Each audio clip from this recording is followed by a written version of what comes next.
लाजपत नगर में विजय नाम का एक लड़का अपने पिता किशन और माँ मालती के साथ रहा करता था। किशन रिक्शा चालक था और मालती शिक्षक हुआ करती थी। विजय के पैदा होने के बाद उसने काम छोड़ दिया था ताकि वो पूरा समय विजय पर ध्यान दे सके।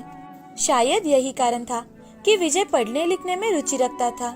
आर्थिक तौर पर वे ज्यादा कमाते तो नहीं थे, पर उसकी पढ़ाई लिखाई में किशन और मालती ने कोई कसर नहीं छोड़ी थी। एक दिन की बात है। बेटा विजय, क्या कर रहे हो? पापा, मैंने ये किताब लाइब्रेरी से ली है।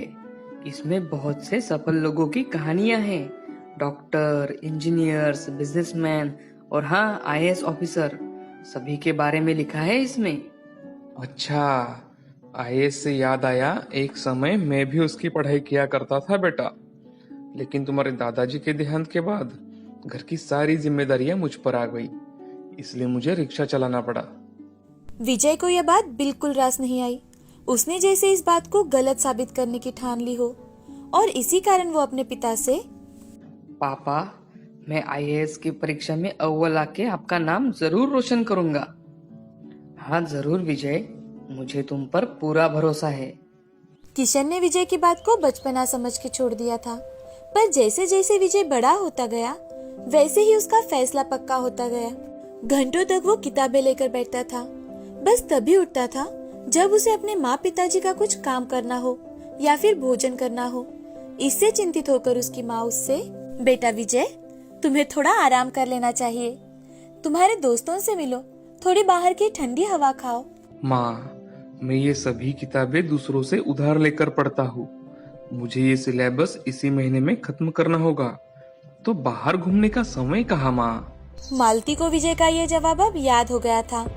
उसकी लगन के आगे अब वो भी हार चुकी थी।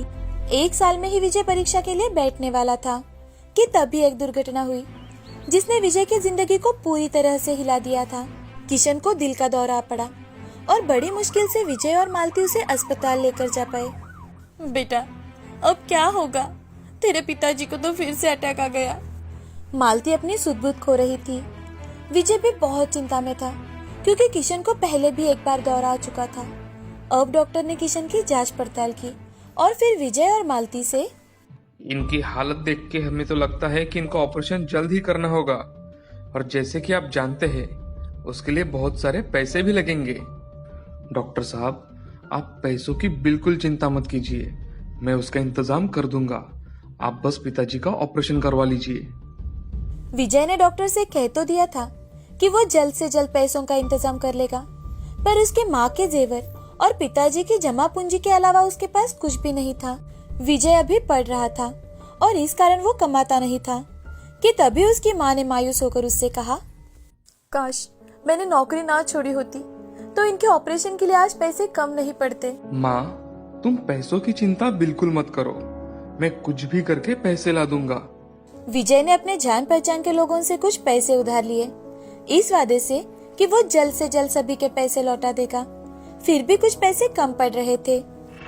पिताजी की रिक्शा, जिसे वो सिर्फ दूर से देखा करता था, आज उसे चलाने के लिए विजय उसके अंदर बैठ जाता है।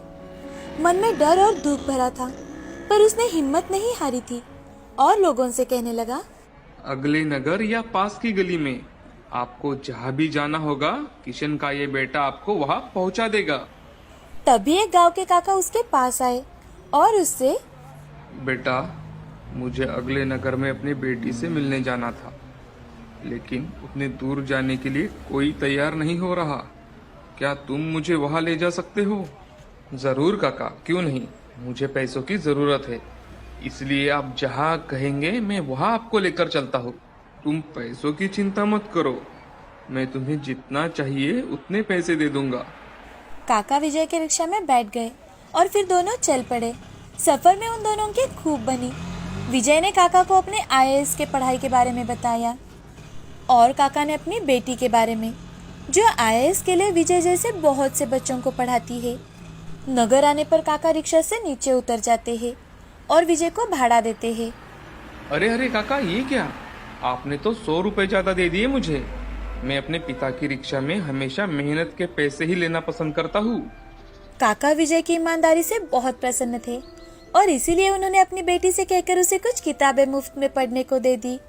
बेटा, मैं तुम्हारे संघर्षों का भागीदार तो नहीं बन सकता, हाँ, पर तुम्हारे लक्ष्य को हासिल करने में तुम्हारी मदद जरूर कर सकता हूँ। काका, आपका बहुत बहुत शुक्रिया। पता नहीं चल रहा कि मैं आपका शुक्रिया अदा कैसे करूँ। पढ़ लिख कर अपना और देश का नाम रोशन करके। विजय खुशी खुशी वहाँ से चला गया। विजय ने अब रिक्शा चला के पैसे जुटाना शुरू कर दिया और इसीलिए वो दिन भर ऑटो चलाता और रात को पढ़ाई करता था। अब विजय रात को सिर्फ 4 घंटे ही सोता था। बहुत ही कम समय में उसने अपने पिता के ऑपरेशन के लिए जरूरत जितना पैसा इकट्ठा कर लिया और जल्द ही किशन का ऑपरेशन सफल रहा, परंतु उसे अभी रिक्शा चलाने की मनाही थी। इसीलिए विजय ही अपने पिता की रिक्शा को चलाया करता था। बेटे, मुझे माफ कर देना। तुम्हारे एग्जाम के समय ही मैं बाधा बन के बैठा हूँ तुम्हारे लिए। ऐसा बिल्कुल नहीं है पिताजी। मुझे ये मेरा सौभाग्य लगता है कि मैं आपकी देखभाल करने में सक्षम हूँ। आप मेरी परीक्षा की बिल्कुल चिंता मत कीजिए। मैं अपना 100% देने वाला हूँ। विजय के दृढ़ निश्चय से उसके पिताजी भावुक हो गए और उससे तुम जरूर सफल होगे बेटा। दिन बीत रहे थे। विजय दिन भर ऑटो चलाता और रात को दिन बनाकर पढ़ाई करता था। ऐसे ही उसकी परीक्षा का दिन आया। विजय को पता था कि वो इस मौके को हाथ से जाने नहीं दे सकता और इसीलिए उसने पूरी तैयारी कर ली थी। उसकी परीक्षा खत्म होने के बाद उसके पूरे परिवार को उसके रिजल्ट का बेसब्री से इंतजार था। क्या विजय पास होने वाला था या फिर फेल? एक दिन मालती भगवान के सामने दिया लगाकर तभी एक बच्चा दौड़ कर आता है और वो मालती से, मौसी मौसी, भैया का रिजल्ट आ गया। मालती दौड़ते हुए उस बच्चे की ओर जाती है और फिर विजय को देखती है जिसकी आंखों में आंसू भर आए थे। माँ, मैं पास हो गया हूँ माँ। मालती विजय को गले लगा लेती है और फिर विजय अपने पिताजी का आशीर्वाद लेता है। पिताजी, आपके और माँ की मेहनत के बिना ये मुमकिन नहीं था पिताजी। बेटा, ये तुम्हारी लगन और पढ़ाई का असर है। मुझे तुम पर बहुत गर्व है बेटा। ऐसे ही अपनी नेकदिली से लोगों की जिंदगी बेहतर बनाना। विजय ने IAS ऑफिसर बन लोगों की मांगे सुनी, उनकी मदद करता रहा, उनकी जिंदगी बेहतर करने की कोशिश करता रहा। जिंदगी में उसने बहुत मेहनत की और तो और सालों पुराना एक एहसान भी चुका दिया। पापा, आपके लिए पत्र आया है। उस पत्र में एक छोटा सा धन्यवाद लिखा था और 10,000 का चेक भी, जो काका के कोचिंग क्लास के नाम दिया गया था। मेरे लिए खत? वाकई में मैं एक फरिश्ते से मिला था।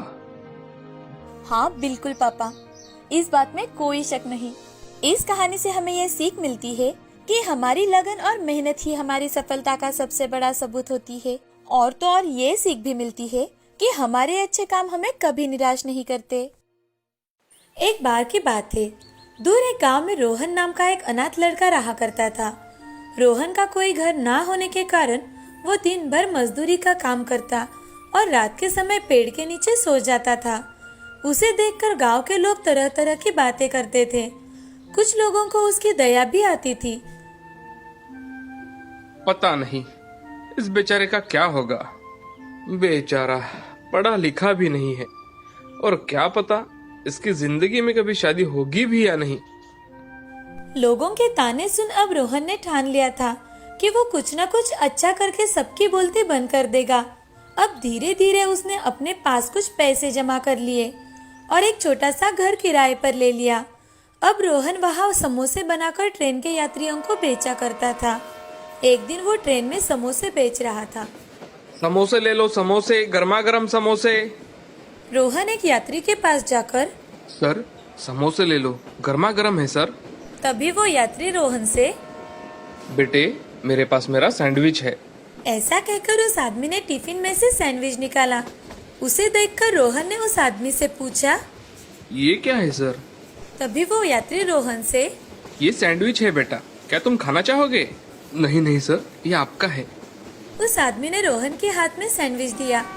रोहन ने संकोच के साथ सैंडविच खाया। सैंडविच बहुत ही टेस्टी था। वो सैंडविच की टेस्ट देखकर रोहन उस आदमी से, सर ये तो बहुत ही स्वादिष्ट है, क्या आप मुझे बता सकते हो ये कैसे बनाते हैं? उस आदमी ने रोहन की रिक्वेस्ट को मानकर उसे 2-3 सैंडविच के प्रकार बताए और उसे कैसे बनाते हैं उसकी सारी जानकारी भी बताई। वो आदमी रोहन को 1 घंटे तक विविध प्रकार के सैंडविच के नाम बताता रहा। रोहन भी बड़ा मन लगाकर उसकी सारी बातें सुन रहा था। सब समझकर रोहन ने उसका धन्यवाद किया और वहां से चला गया। रोहन अपने गांव में फिर से लौट आया और उसने लोगों से कुछ पैसे उधार में मांगे तो लोगों ने उसे पैसे देने से इनकार कर दिया। फिर रोहन ने अपने पास के कुछ पैसों से बीच बाजार में सैंडविच का एक ठेला लगाया। शुरुआत में गांव के लोग रोहन से, अरे भाई ये क्या है, हम सब तो ऐसा कुछ नहीं खाते। 2 दिन बाद 2 बच्चे उसके ठेले पर आए और रोहन से, भैया भैया हमें सैंडविच चाहिए। रोहन ने बच्चों को ताजी सब्जियों से अच्छा सैंडविच बनाकर दिया और बच्चों ने जब वो सैंडविच खाया तो उन्हें सैंडविच बहुत पसंद आया। तभी बच्चे रोहन से, भैया ये सैंडविच तो बहुत ही अच्छा है। तुम्हें पसंद आया? हाँ भैया, हमें सैंडविच बहुत पसंद आया। बच्चों ने घर जाकर अपने माँ पिताजी को बताया। उस दिन से रोहन की दुकान पर सैंडविच खाने के लिए भीड़ जमा होने लगी। अब रोहन ने अलग अलग प्रकार के सैंडविच बनाना शुरू कर दिया और वो सैंडविच भी लोगों को बहुत पसंद आते थे। लोग बड़े चाव से सैंडविच खाया करते थे। जिन औरतों से सुबह टिफिन नहीं बन पाता था, अब वो बच्चों को टिफिन में सैंडविच खरीद कर देने लगी थी। सैंडविच सब्जियों से बने होने के कारण सेहतमंद थे। बच्चों से लेकर बूढ़े लोगों तक रोहन का सैंडविच सबको बहुत पसंद था। कुछ ही दिनों में रोहन की अच्छी कमाई होने लगी। तभी रोहन ने गांव के जरूरतमंद युवकों को ट्रेनिंग देकर उन्हें सैंडविच बनाना सिखाया और उन्हें तनख्वाह देकर आसपास के गांव में ठेले लगवा दिए। इससे उसका सैंडविच बहुत फेमस हुआ। कुछ ही सालों में रोहन ने अपना अच्छा बड़ा घर बनवाया और शादी भी की। वो अब बहुत ही खुश था। उसे देखकर गांव वाले भी बहुत खुश हुआ करते थे। मगर रोहन को हमेशा एक चीज महसूस हुआ करती थी। एक दिन रोहन खुद से, मुझे जिस व्यक्ति ने रास्ता दिखाया उस व्यक्ति का मुझे नाम तक नहीं पता। मुझे तो वो कहाँ रहते हैं ये भी नहीं पता। ये बात उसे हमेशा मन ही मन खाए जा रही थी। एक दिन रोहन शहर गया हुआ था। घर लौटते समय उसे रास्ते पर कार का एक्सीडेंट हुआ दिखाई दिया। एक आदमी सड़क पर जख्मी अवस्था में पड़ा दिखाई दिया। उसके पास जाकर रोहन, आपको ज्यादा लगा तो नहीं है ना? उस आदमी का चेहरा देख रोहन ने उसे तुरंत ही पहचान लिया। वो वही आदमी था जिसे रोहन ढूंढ रहा था। उसे उठाकर रोहन तुरंत ही अस्पताल में लेकर गया। अस्पताल में जाकर उसका सारा इलाज रोहन ने किया और उसे होश आते ही रोहन उस आदमी से, सर, अब आपको कैसा लग रहा है? धन्यवाद बेटे, आज तुमने मेरी जान बचाई। नहीं सर, धन्यवाद तो मुझे आपसे कहना था। आपने मेरी पूरी जिंदगी बदल दी सर। सर, आपका नाम क्या है? बेटे, मेरा नाम नरेंद्र है। और मैंने कैसे तुम्हारी जिंदगी बदल दी बेटा? रोहन ने नरेंद्र जी को सारी आप बीती सुनाई। नरेंद्र जी भी रोहन की कामयाबी पर बहुत खुश हुए। रोहन बड़ा खुश था कि उसने नरेंद्र जी की मदद की थी। अब नरेंद्र जी भी कभी कभी अपने पूरे परिवार के साथ रोहन के हाथ का सैंडविच खाने के लिए आ जाया करते थे। रोहन को हमेशा मन में जो कमी लगती थी वो अब पूरी हो गई थी। इस कहानी से हमें ये सीख मिलती है कि सहायता सिर्फ वस्तु या पैसों से ही नहीं होती। अगर अपना ज्ञान बांटकर किसी की सहायता की तो वो भी बड़े काम आ जाती है।